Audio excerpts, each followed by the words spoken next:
ایک صحابی نے سوال کیا حضور اکرم صلی اللہ علیہ وسلم سے کہ یا رسول اللہ فرمائیے ایمان کسے کہتے ہیں؟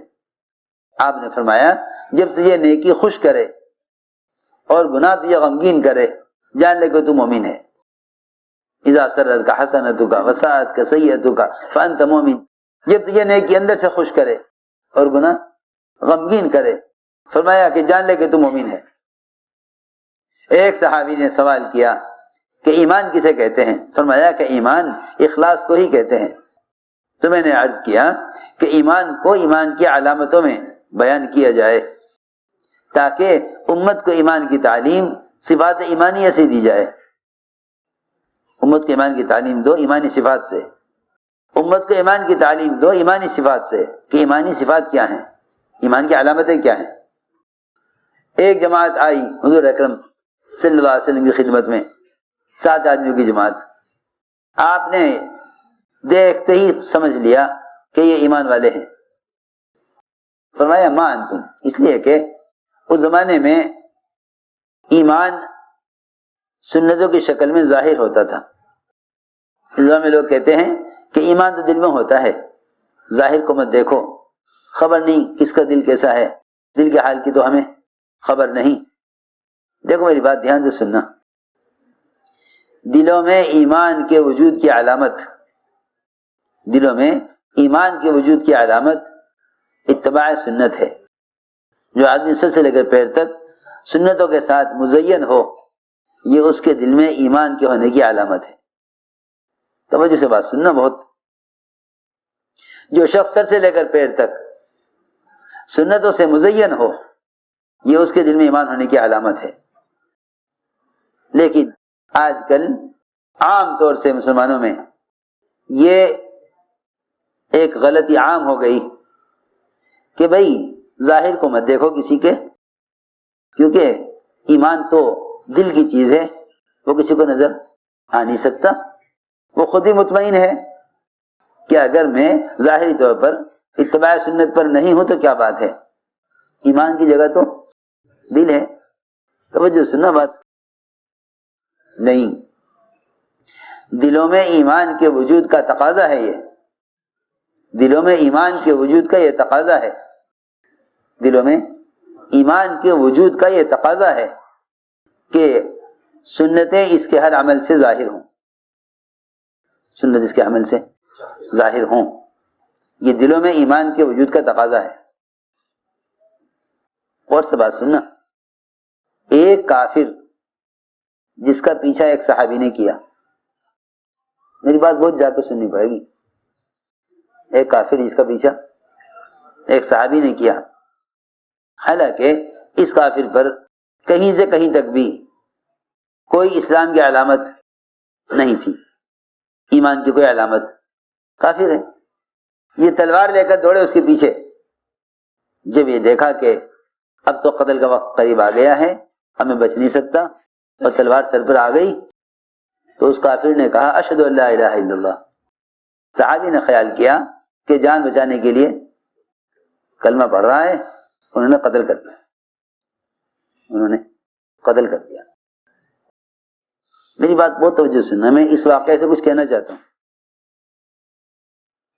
آپ نے صحابی کو بہت ملامت کی کہ تم نے اسے کیسے قتل کر دیا، اسے کلمہ پڑھنے کے بعد تم نے اس کو کیسے قتل کر دیا، اس کے کلمہ پڑھ لینے کے بعد، کہ جی وہ تو جان بچانے کے لیے پڑھ رہا تھا. فرمایا آپ نے تم نے اس کا دل چیر کے کیوں نہ دیکھا کہ وہ جان بچانے کے لیے پڑھ رہا ہے کلمہ یا وہ سچے دل سے پڑھ رہا. تو میں نے عرض کیا کہ یہ کہنا کہ ایمان تو دل میں ہوتا ہے، یہ تو اس کافر کے لیے بھی ہو سکتا ہے کہ واقعی اس کے دل میں ایمان تھا، لیکن اس کے جسم پر ظاہری کوئی علامت ایمان کے نظر نہیں آ رہی تھی. یہ تو ایک عام سے عام آدمی، ایک ایسا شخص جو کفر پر ہے، اس کے بارے میں تو سوچا جا سکتا ہے کہ ہاں اس نے دل سے کلمہ پڑھ لیا تھا لیکن اس جسم پر اسلام کی کوئی علامت نہیں تھی. آپ نے یہ فرمایا صحابی سے تم نے پھر بھی اسے قتل کر دیا، حالانکہ تم نہیں جانتے کہ اس نے کلمہ دل سے پڑھا ہے دل سے پڑھا ہے یا اس نے صرف زبان سے پڑھا ہے؟ جان بچانے کے لیے پڑھا ہے یا مسلمان ہونے کے لیے پڑھا ہے؟ تم نے کیسا قدر کر دیا؟ لیکن ایسا مسلمان جو اسلام میں پیدا ہوا، جو اسلام میں پیدا ہوا، اسلام میں آنکھ کھولی، اسلام میں شعور پایا، وہ یہ کہے کہ ایمان تو دل میں ہوتا ہے، ظاہر کا کیا تعلق ایمان سے؟ ظاہر سے کیا تعلق ایمان کا؟ ایمان تو دل میں ہوتا ہے، کسی کے ظاہر کو دیکھ کر یہ نہ کہو کہ ایمان نہیں، ایمان تو دل میں ہوتا ہے۔ یہ بات کسی ایسے کے بارے میں سوچی جا سکتی ہے کہ جو ابھی کفر پر تھا، تلوار دے کر کلمہ پڑھ رہا ہے، لیکن مسلمان یہ کہے کہ ایمان تو دل میں ہوتا ہے، ظاہر کیا دیکھنا؟ حضور اکرم صلی اللہ علیہ وسلم ان 7 آدمیوں کو دیکھ کر سمجھ گئے کہ یہ ایمان والے ہیں۔ ان 7 کو دیکھ کر آپ سمجھ گئے، کہیں سے؟ روایت میں ہے کہ آپ نے ہمارے حلیے کو دیکھا، ہماری بات کرنے کا انداز، ہماری بات کا انداز، ہمارا حلیہ، ہمارا ظاہر دیکھا۔ دل کے حال پر تو کوئی مطلع ہو نہیں سکتا، دل کے حال کو تو کوئی نہیں دیکھ سکتا۔ یہ کہا جاوے کہ ایمان تو دل میں ہوتا ہے، دل کے حال کو تو کوئی نہیں دیکھتا۔ ایمان تو اسلام کی اطاعت کی شکل میں نظر آئے گا۔ تو آپ نے دیکھتے سمجھ گئے، آپ نے فرمایا کہ تمہارے ایمان کی کیا علامت ہے؟ تمہارے ایمان کی کیا علامت ہے؟ دیکھو یہ بات یاد رکھنا، دل سے کسی برائی کو برائی سمجھنا، دل سے کسی برائی کو برا سمجھنا، یہ ایمان کا سب سے کمزور درجہ ہے۔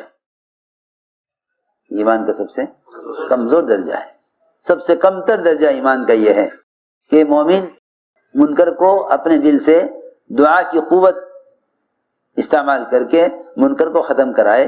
یہ ایمان کا سب سے ادنا درجہ ہے، ایمان کا سب سے ادنا درجہ ہے، یہ ایمان کا سب سے ادنا درجہ ہے کہ منکر کو دعا کے ذریعے ختم کرائے۔ اگر زبان نہیں کھول سکتا اور ہاتھ نہیں چلا سکتا تو اپنے دل سے منکر کو بدلے۔ منکر کو دل سے بدلنا یہ ایمان کا سب سے کمزور درجہ ہے، یہ ایمان کا سب سے کمزور درجہ ہے کہ منکر کو دل سے بدلے۔ دل سے کیسے بدلے؟ کہ دعاؤں کے ذریعے اللہ سے کہہ کر منکر کے ماحول کو ختم کرائے۔ یہ ایمان کا سب سے کمتر درجہ ہے۔ ہم غور کریں کہ ہماری 24 گھنٹے کی زندگی میں کون سا لمحہ، کون سا وقت ایسا ہے جس میں ہم سارے عالم سے ہونے والے منکرات کو دعاؤں کے ذریعے اللہ سے کہہ کے ختم کرانے کی کوشش کرتے ہوں، جبکہ حدیث یہ کہہ رہی ہے کہ ایمان کا سب سے کمزور درجہ ہے۔ اگر یہ منکر کو دل سے نہیں بدلتا تو روایت میں ہے کہ پھر اس کے دل میں ایمان کا کوئی ذرہ باقی نہیں ہے۔ میری بات تو غور کرنا، میں اور آپ سوچیں کہ 24 گھنٹے میں سے کون سا وقت ہم پر ایسا گزرتا ہے، کون سا لمحہ، کون سا منٹ جس میں ہم کسی منکر کو دیکھ کر دل سے روتے ہوں کہ اے اللہ، زبان میں کھول نہیں سکتا ایسا منکر کا ماحول، یا میں ہاتھ سے اس کو بدل نہیں سکتا، یعنی قوت سے اور عہدے سے یا کسی طاقت سے، وہ میرے پاس نہیں، زبان میں کھول نہیں سکتا۔ اب آخری درجہ جہاد کا وہ دل سے منکر کو بدلنا ہے۔ حضرت علی فرمایا کرتے تھے جہاد 3 قسم کا ہے، جہاد 3 قسم کا ہے، جہاد بالید، جہاد باللسان، جہاد بالقلب۔ 3 قسم کا ہے جہاد۔ اعلیٰ جہاد بالید ہے، ہاتھ سے جہاد، یہ طاقت نہ ہو تو پھر درمیانہ درجہ زبان سے جہاد کا ہے۔ زبان سے جہاد یہ ہے کہ منکر کرنے والوں کو اتنے معروفات بتلاؤ کہ ان کے دل سے ان کے معروفات انہیں منکرات سے روک دیں، اور اگر یہ بھی نہیں کر سکتے تو پھر سب سے آخری درجہ جہاد کا اور سب سے کمتر درجہ ایمان کا وہ یہ ہے کہ تنہائیوں کی دعاؤں کے ذریعے اللہ سے کہہ کر منکر کو ختم کرایا جائے۔ اگر یہ بھی نہیں کر رہا ہے تو اس کے دل میں ایمان کا کوئی ذرہ باقی نہیں ہے۔ اس سے اندازہ کر لو کہ ہم اجتماعی طور پر مسلمانی زمانے میں ایمان سے کتنا غافل ہے، ایمان سے کتنا غافل، سوچو تو صحیح. اس کیفیت کے نہ ہونے کے باوجود یہ کہتے ہیں کہ ایمان کی کیا ضرورت ہے، ایمان والے تو ہیں ہی ہم. جبکہ حدیث میں یہ ہے کہ اگر یہ منکر کو اپنے دل سے نہیں بدلتا تو پھر اس کے دل میں اس کے بعد کوئی ایمان کا درجہ باقی نہیں ہے.